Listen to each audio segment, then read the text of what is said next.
See him a beast when you hear that sound like, yeah, beat on the beat when you hear that sound like, woo. Yeah, bitch and the champ only me one round like, ha. Yeah, me, I'm a G-Ring, he in the sound like. Joining me today, everybody, a little bit different. Usually we have fighters on the Scrap News, but a retired combat athlete, if you will, and also founder of Mindlock Mental Training. Please welcome Dylan Nadler. Dylan, my man, how you doing? I'm good. Thanks for having me, man. How you doing? Of course, dude. I'm doing pretty well. Messed up your name like 3 times. Did I get it right that time? Perfect. Killed it. Nailed it. Awesome. Love it. Early in the morning. Not really. It's 11:30 a.m. But anyways, Dylan, why don't you just tell me a little bit about Mindlock Mental Training? As I said, a little bit different. Usually I have fighters on the show, and you are someone that advocates for fighters, helps athletes. So let me stop talking. Tell me what you guys do. For sure. So at Mindlock, we work with high performance athletes to develop the mental game, right? And what's that mean? And why does it even matter? Well, it's really looking at mental skills like a skill set the same way we look at the physical stuff, right? The cardio, the technique, the game planning, all of that stuff, the strength and conditioning.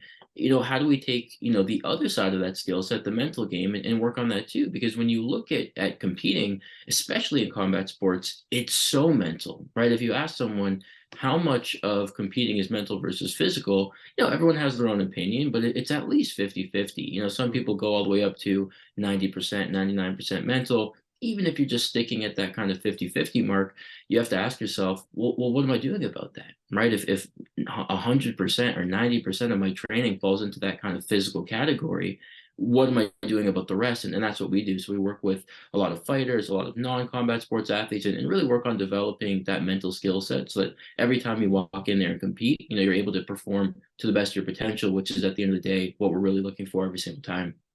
And I mean, being someone who wrestled growing up and trains some combat sports now, you're 100% right. The mental game is, in my opinion, like the biggest part of it, because no matter how in shape I am, no matter how shredded I am, no matter how much time I put in on the mats, on the bag, in sparring, if my mind's not there, my performance isn't going to be there. So I think that's an absolutely beautiful thing you're doing, and a great thing that you're bringing attention to in the sport and making athletes realize, hey, there is more to this than just physical practice. So let me ask you a few more questions about yourself and where you're based out of, where Mindlock. Just ask you, where are you guys based out of? So I'm from Toronto, but I'm in Ottawa right now. Probably coming back to Toronto soon. But yeah, that's pretty much. I was born in Vancouver, so kind of the other side of the country. Yeah. But Toronto's going to be the home spot. And then everything you guys do can be done remotely too, correct? Yeah, so we work with athletes kind of online through video calls and Skype and FaceTime and stuff like that. Even honestly for local people, it's just usually easier for everybody, especially with people having busy schedules and being able to fit in a session on the go between training sessions while they travel. And we also work with a lot of international competitors. So, a lot within Canada and the US, but also out in Australia, out in Indonesia, out in Thailand. So, having that online component makes it really easy to connect with athletes that otherwise maybe would have had some more friction there, finding some work to get in. That's like the one good thing the pandemic brought to this world, is like the beauty of online working. Like, you're in Canada, I'm in Philadelphia, and we're talking no problem. And 3 years ago, that would have been a bigger obstacle than it is now. Mm-hmm. So interesting there. But tell me a little bit about, like, for lack of better words, the services you guys offer. I'll ask you about like what a typical session looks like in a few minutes here. But before we get there, what does like Mindlock offer? I know you guys are all about mental health and mental training, but what does that look like, so to speak? Yeah, for sure. Good question. So, when an athlete comes on and they want to work with us, what it looks like is running sessions either kind of weekly, bi-weekly, or monthly. A session lasts typically 45 minutes to an hour, depending on what we're working on. It's very personalized, so everyone gets kind of a different experience, and there's no like cookie cutter model everybody gets pushed through. And depending on kind of that frequency that they're looking for, like I said, whether it's weekly, bi-weekly, monthly, getting sessions in there. And what's cool too is it's very flexible. So as a fighter, you might be in camp or out of camp or taking a break, and it molds to that. So what a lot of athletes do is they'll say something like, what, let's start working bi-weekly, and then every 2 weeks, let's kind of run that session. But, 4 weeks away from the fight, let's kind of turn up that heat a little bit and do it once a week. And then when the fight's over, let's go back to maybe once every 2 weeks or once a month. So it's very much so bends and molds to the schedule of the athlete, and there's no kind of just set in stone thing that we follow. So that's kind of the structure of how it works. We do a lot of things because it's online. It's helpful too. Everything gets sent out to the athlete. So if we're going through an exercise or an activity or an assessment or anything like that, everything gets emailed out right away. So you don't have to worry about writing things down or keeping notes or memorizing anything. Very easy because it all just gets sent to you directly. So you always have access to kind of what we're going through as well, which is helpful. And then, like I just mentioned, I don't need you to walk me through an hour-long session verbatim, but kind of what kind of things do you do to help people train their mind? Like what does a session look like, kind of?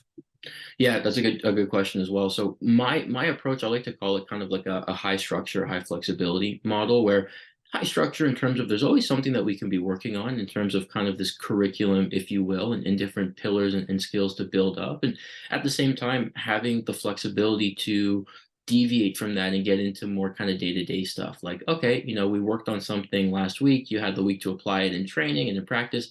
How did that go? What felt great about it? What didn't feel so great about it? So leaving enough room to be able to kind of dig into that stuff. But in terms of the actual, meat of it, I like to take different mental skills and different pillars of mental skills. So some examples are things like goal setting, self-talk, imagery and visualization, identity stuff, motivation, taking stuff like that and breaking it down into tools that we can use. So whether that's done through a specific exercise or an activity and something that's tangible, right? Because it's one thing just to say, I feel more confident or I feel more motivated, but really taking that and turning it into something that you can add to your arsenal and apply the very next day in training is helpful as well. So that's kind of the approach. Is it's taking these bigger, broader, kind of more complex concepts and really turning them into tools that can be used right away to make an impact. And that's really the model that we follow, is trying to build things up piece by piece and giving the athlete enough space to be able to work on that and see how it feels. And, one, what got you into kind of, I know you do more than just MMA and combat sports in Mindlock, but you also competed. So tell me a little bit about that, your past in combat sports, what brought you here, and then two, how did Mindlock come about? Where did this idea come from? So when I was 5, my parents put me in Taekwondo, like a lot of kind of parents do. And for me, I did that and just never stopped. And I realized very quickly that I had a passion for fighting and for sparring and for competing. And, where I was at, the club I was with, it was great in the sense of it was very traditional and it taught us kind of like those tenets of martial arts. But in terms of it being like a competitive school that teaches you how to go out there and really fight, it wasn't that type of place. So, I realized very quickly too, or maybe not so quickly, it took, years and years to realize I'm not in the right spot that I need to be. So, when I was 12, I think I ended up switching clubs to a more competitive gym where they actually, grew fighters. And that's where I kind of kicked things off from there. So I had a black belt at the time in Taekwondo, but my skill level was not even close to that of a black belt, honestly. And I had a lot of work to do in terms of not only just getting to where I wanted, but even just getting to where I should have been, right? I had a lot of teammates there, new teammates, people that were my age that were just kicking my ass all the time, right? So I'm like, if I'm not even as good as these teammates, how am I going to be like, a successful competitor? So step one was just trying to buy into the system, committing myself to that, training way more than I've ever trained before, and just going from there and starting to compete actually, which was cool. So within my first year of competing at that level, I became, Ontario provincial champion and then the national champion kind of within that same year, which was really cool.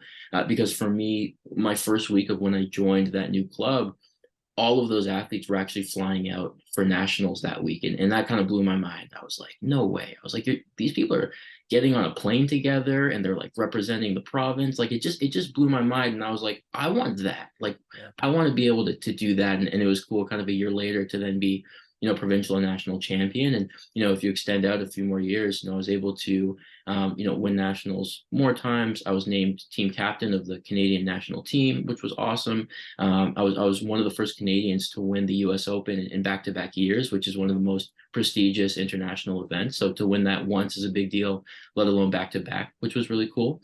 And just travel and really, be able to go to all these different countries, from Korea to Taiwan to Mexico to Belgium to Netherlands, and just fight at the highest level every month. And, for me, it's not only did my physical skill set heighten at those periods and really peak in those times, but mentally as well, it demanded a lot, right? I was still kind of a younger kid dealing with normal things like high school and stuff like that, but still traveling and competing and fighting these kind of monsters too, right? Because any sort of tournament sport, there's no matchmaking, right? So, you could be a 15-year-old kid fighting, the Olympic champ from 6 months ago, and that's just how it goes. So managing those things. And I think the idea for Mindlock was always in the back of my head, maybe not as specific as it became, and knowing exactly how I wanted it to go, but I've always been interested in the mental side of things, right? Like if you look at my 8th grade yearbook, even, where it says, what do you want to be when you grow up, in 20 years, when everybody else said actor, singer, whatever, mine said sports psychologist, which, Wow. I think indicates, at least at that point, where my head was at, and at least just having an interest in that space. And like I said before, I wasn't the most talented kid right away. And I was never the biggest or the strongest or the fastest. And I had to kind of claw my way up to where I wanted to be. And it took a lot of persistence. It took a lot of grit. It took a lot of toughness, and realizing that, a lot of the things that made me successful weren't just my physical skills, but my mental skills, and realizing that nobody else was really doing that and emphasizing those things. It kind of blew my mind too, right? Like being exposed to all these international programs and these national teams, everyone has, a nutritionist. Everybody has a team doctor and a physiotherapist. But again, nobody had anything on the mental side. And for me, that being so crucial to my own success and my own performance, and not seeing that anywhere, I was like, okay, if this worked for me, it's for sure, or at least I thought it has to work for everybody else. As soon as I'm done competing, I knew that that's what I wanted to do. So it was a pretty quick flip as soon as I stopped. When you're talking to athletes you're working with, what's some of their reasoning for coming to you, for finding you? Like, what are these athletes seeking out? Yeah. That's a good question too, because everybody's kind of different, right? I think the main misconception is that if you're seeking out some sort of mental coach or mental training, you have to have an issue, right? Sure. Yeah, of course, there's going to be people that have, low confidence, or have these insecurities, or maybe took a tough loss, in their last match, and they want to be able to kind of get back to where they want to be. But on the flip side, there's a lot of people that don't really struggle with anything in particular and are just looking for that competitive advantage, right? Um, Good example is a client I work with who's become a close friend at this point, Ross Levine. He fights for Karate Combat. I don't know if you've heard of that, but he's the middleweight champion. And Ross is an example of somebody who's incredibly mentally tough. I mean, he's a multiple time world champion in karate. He went undefeated in glory kickboxing, and now he's undefeated in Karate Combat. He's the champion. He's the type of person that I think fits into that category of incredibly mentally tough, incredibly resilient, incredibly experienced, but always looking for that edge, right? So when people look at this and say, well, I don't have confidence issues, I don't really struggle with these things, I'm not an anxious person, maybe I don't need mental training. It's not just to fix a problem that you may have, it's to just extend the skill set that you already possess, right? It's the same way that these UFC champs still have their striking coaches, right? You look at someone like Izzy, great striker, he still shows up to class, right? He can't just say, well, I'm a great striker, I've had a great career, clearly I know how to kickbox. I don't need that stuff anymore. It's about just extending that, right? So I think when you come into this with, a high baseline of toughness, instead of being able to say, well, I don't know how much I can get out of it, you could argue there's more to get out of it, because with a foundation so strong, imagine what can come out of that when you train it and when you stretch that out. So the types of people that come to us, like I said, it kind of falls into those two camps of people with something specific that they know they're looking for, or people that just want that edge and have that competitive drive of being different than their opponent. And for both, it works great. Yeah, totally makes sense, dude. And like when people are finding you, what's the most common way they find you? Is it just by like referral, word of mouth? Do you reach out to people often? How do you like build your clientele list? It's a lot of referral, word of mouth, a lot of Instagram stuff. I do a lot of DMs, so I'll be in there DMing fighters all the time, just trying to say what we're all about, educate people on it. I think, where we're at in terms of, the mental training kind of industry is there's a lot of question marks around it, right? It's not as straightforward as it should be, where, if I need a nutritionist, I kind of know what that looks like, and I just have to choose who I want. If I want to work on my strength and conditioning, I know what that industry is. I have to find someone that I like. The mental training side is different, where, a lot of people kind of understand what it is or are curious by what it is, but don't really know. So for me, I do a lot of kind of outreach and, a lot of DMing for people that do have those questions, and people that are like, well, I feel like that could help, but what is it? Right. So it's a lot of explaining, and, between the referrals, word of mouth, Instagram stuff, and reaching out, that's usually how things go down. And then I don't know if you're able to share this. I don't know if there's any like doctor-patient confidentiality, but if you're able to name drop any clients you have, anyone that comes to you, or can you just give us some names of athletes? Yeah, I'm trying to think. I mean, over the course of the last little bit, in terms of, UFC fighters, we've worked with fighters like Walt Harris, UFC heavyweight, Cody Stamen, bantamweight, Montana De La Rosa is in the UFC. This woman, Randy Field in Bellator, who's doing great. I'm trying to think. Yeah, there's a lot between UFC, Bellator, regional scene stuff, and then, like I said, non-combat sports too. So whether it's Olympians or NCAA football, yeah, I'm trying to think. There's actually, I can pull it up afterwards, but on the Instagram page, there's like a guide button, like it's one of the tabs, right? There's Yeah. like reels and tags and guides, and we actually have a list of a lot of the athletes that we've worked with in that guide section. So if you are curious and if I missed anybody, you can take a look there, because there's a lot more there too. I mean, there's tons. You got like world champions and a lot of reputable athletes that come to you for help. So I think that is absolutely great that you're giving these top level performers the training they need, so to speak. Question: just because you brought up the first two names you said, Walt Harris and Cody Stamen, obviously they both like suffered extreme tragedy a couple years ago. Um, just curious, did they come to you before that happened or after that happened? So with Walt, it was prior. Okay. And with Cody, it was during. So we worked together for both fights. The first one was, I forget who the first one was with, and the second one was Brian Kelleher, that he fought kind of post, everything happening. So we had the chance to kind of build a really strong foundation, manage that, go into the Kelleher one, and then again follow up with that with the Fight Island fight. So it was kind of a series of a few that was an interesting one there too. And the fighters and athletes in general, I don't need to keep saying fighters, athletes that come to you, since they started coming to you, do you notice an improvement in their record or performance overall? Yeah, right away. And I think that that's another misconception too, is, if you're going to get into the space, don't let anybody tell you that it takes 6 months or a year to start to see benefits. I think that's kind of just lazy. I think especially in this space where the mental game is a little bit less tangible in terms of what you can see, right? If I can lift 100 pounds today and next month I can lift, 125, I know I'm getting stronger, right? How do you know when you're getting more confident? How do you know when you're building up these skills? It's a little bit tougher, right? So I think some people kind of take advantage of that by extending things out. My whole philosophy is, listen, you'll be able to, if we do this the right way, as soon as we're done our first session, walk away from that feeling much better, like you've kind of gained this skill set, or you've gained a tool to add to your skill set that you can use right away. Of course, after months and after years, things just start to get stronger and more developed, and really start to get better. But at the same time, there's no reason why we can't make that instant impact that people are looking for. So of course, right away I'll get messages, and that's always my favorite, which is if I'm working with somebody for the first time, a few days later saying, hey, you know what, I just tried what we worked on in training, felt way better. I mean, this happened to me yesterday with a kid who plays hockey.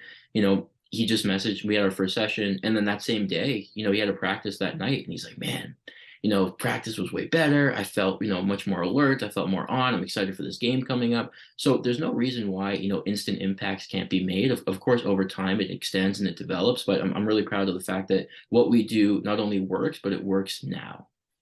I think obviously sports psychology is a big thing in 2023. It's something we hear more about every day, but I have not stumbled across a lot of brands like Mindlock. So as far as you're aware, are there other companies out there that do what you guys do? And if so, like, is there anyone you took some inspiration from?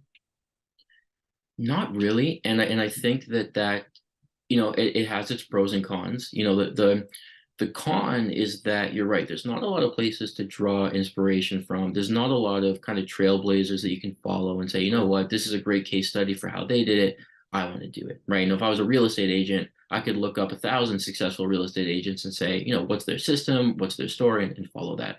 The pro is that, like you said, without there being a real kind of brand presence in this space, I feel like it's a cool opportunity to kind of be that person and to, I struggled with this when I first started, which was the concept of, man, it's so tough to breach into the space where not only do I have to kind of, make a name for myself, but I have to also educate people on what this even is, right? What is mental training? How does it work? And it used to frustrate me, right? Like, it's not fair. It's not fair that I'm doing this thing that I know works and everybody else kind of has an idea of it, but I have to do this extra work of convincing people. And what I did is I kind of reframed that mindset to, I'm grateful to be a new voice in this space and to become an authority in this space and to do this the right way where, we do become one of the dominant brands, right? So you're right, there's not a lot of brands. There's a lot of like a typical sports psychologist is typically a professor full time who consults with athletes on the side. I'm generalizing here. I'm sure there are plenty that aren't like this, but at least from the ones that I've seen and the experiences that I've had, full time professor, consult with athletes on the side, a ton of academic experience, which is great, but not a lot of sport experience, right? And if I'm a fighter and I want to talk to somebody about fighting, the bare minimum is that they've fought before, right? Because the thing is, it's like you can read every book that there is on, performance anxiety and pressure and game time stress. But until you've had to make that walk into the ring, with all those fans cheering and booing and the injury that's nagging that you have to take into this fight, how can you really resonate, right? And how can you expect the athlete that you're working with to trust you? So for me, I really lean into my personal sport experience, and I'm not afraid to share stories and talk about my experience too, and really kind of build that connection. So not only it's not just a one-sided relationship, it's very much so a give and take and a back and forth. And that's what I found too. So I'm excited to, not only just work with athletes and make an impact individually with them, but to build up a brand that becomes recognizable so that when you think of mental training, you think of Mindlock. And I think I mean, obviously it would be great if there were outlets like you guys everywhere because everybody in the world could benefit from something like this. But for now, it does help because you guys stand out, you're unique, and you can kind of be that trailblazer that you're wanting to seek yourself. And I think that is awesome, man. And I think that's part of the reason Mindlock is so special and amazing. So 2023, we're about a month into the year. What are some of your goals for this year?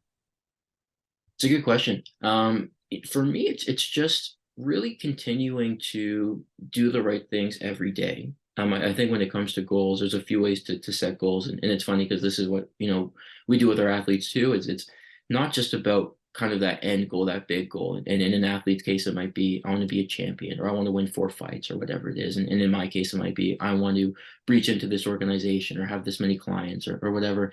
It all stems from kind of the small stuff you do every day, right? So if I'm not doing my job throughout the day, there's no way I'm going to be able to get to whatever my bigger goals are, right? So for me, it's important to do things like being very accessible, to the clients I have, being able to put time into social media and, create videos and content and put stuff out that way, to be able to continue to look at the curriculum that we have and build on that and strengthen that. We have an online course as well, which is, fully automated, fully online. Athletes can go in there and do it, video lessons and case studies and activities, making sure that that's all up to date and stuff like that. So in terms of the short term, it's making sure that I'm doing my part every day to kind of keep this thing moving. And in terms of long-term stuff, I don't know, honestly. I think for me, it's really about just trying to be more accessible and be that voice to people that maybe haven't heard it yet. A lot of educational stuff around really getting people to understand what mental training is, how it helps, what we do, and obviously, trying to get as many champions as we can. I mean, this year, I think we have around 6 or 7 world champs that we crowned this year, whether it was in MMA or boxing. One of them is an athlete that we worked with, Johnny Eblin, Bellator, middleweight. He won the belt, which was really cool. Jazzy Parr from Australia, John Wayne Parr's daughter, she won a couple belts in boxing. We have a few Australians actually that won belts up there too, whether it was in Muay Thai or boxing. So really just the world champ thing is always really cool. That's always like a really good indication that things are going well. But I think, yeah, in the macro, as many champions as we can have, because it really does set the tone. But in the micro, making sure that those small things are being done every day, and making sure that anybody that needs something like this or is curious about something like this, has an opportunity to learn and to hear about it. Ironically enough, I think my two hosts for my podcast, literally right now as we speak, are interviewing Johnny Eblin. So small world. That's cool. Yeah. Past 2023, I ask this question to fighters all the time, like your ultimate career goals. And it's different here because when a fighter's career ends, that's it, right? It doesn't live on. They have to figure out what's afterwards, whether it's training or coaching or commentating. But Mindlock is a brand. It's an essence. So long after you're gone, Mindlock can still exist and thrive. So I guess let me ask you, as the founder of the company, the founder of the brand, what are your like ultimate goals for this company? Where do you want to see this thing go in like 50 years? You know what I mean? Yeah, I want this to be the premier place that athletes go for mental training. I want it to be a, household name, especially for athletes. I want it to be something where as soon as you think mental training or mental skills, you think of Mindlock. I want to be able to have different coaches with different specialties in different sports, right? So again, if you're a tennis player, to have somebody that specializes not only, with the background in mental training, but with tennis as well. So you can feel that same connection that I have with combat sports athletes, right? So being able to bring on a team with people that are not only, very good at what they do in terms of consulting, but have a good understanding of the sport that they work in, which is cool. And continue to just build things out and build out the brand, whether it's adding on, live clients that we have, bringing on more people to the online stuff, because like I said, that's also a cool part of it is being able to, bring athletes on to the online course that we have and have them go through the content and learn at their own pace and have access to these things on the go. So, I think 20, 30, 40, 50 years, it's just making sure that this becomes the biggest thing out there, and it becomes something that's known not only for how many athletes we work with, but the impact that we make. Because at the end of the day, you could have 1 million clients, but if everybody only sticks around for 1 month and walks away, you're not doing something right. So for me, it matters more that we're doing right by these athletes, and that long after they're gone and they're retired and they're asked about how their experience was, that they have nothing but good things to say, and we keep a relationship there as well. So really just expanding in every way that we can. And I think that's an exciting, premise too. Dylan, I hope I did a good job covering everything today. As I said, this is new for me, usually interviewing fighters, so I couldn't go off my usual template, had to kind of really dive deep and try to understand Mindlock. So before we get out of here, if there's anything I missed, if there's anything else you want to say, now is your opportunity. The mic is yours. Thanks, man. No, you killed it. You even showed up matching with the hat and the sweater. That was an accident, but it works. It works, man. No, you did great. I think, what, if you want to find me, Instagram's the best place. If you search up at Mindlock with an underscore, tons of content there, whether it's, learning about different mental skills, whether it's keeping up to date with our athletes and who we work with and how the whole thing works. Send me a DM. There's a link there where you can check out our YouTube channel and our podcast that we host. Tons of content there, more than enough information to be able to get a good sense of who we are. And that's really the best place to do it. And like I said, even if you're just curious or have a couple questions about it, send me a message. I'm always checking that. Always happy to have some conversations back and forth with athletes and people that are passionate about what they do. So send me a message. I'm excited to have some back and forths. Social media engagement is supporting. So people, go follow Dylan, go follow Mindlock. I will link your social media handles below. And for real, man, I really appreciate you coming on and giving, I appreciate you allowing me to give you the spotlight to talk about something so important, because aside from fighting, the physical aspect, the mental aspect is huge. And even outside of fighting and outside of sports, mental health is one of the most important things on this planet. So for real, when I say this, I mean it. Thank you for putting a spotlight on that for people. It's very important. Yeah. Thanks a lot, brother. No, I really appreciate it too. Great interview. Loved everything that you have going on, and I can't wait to see what we're able to do in the future too. Awesome, man. Likewise.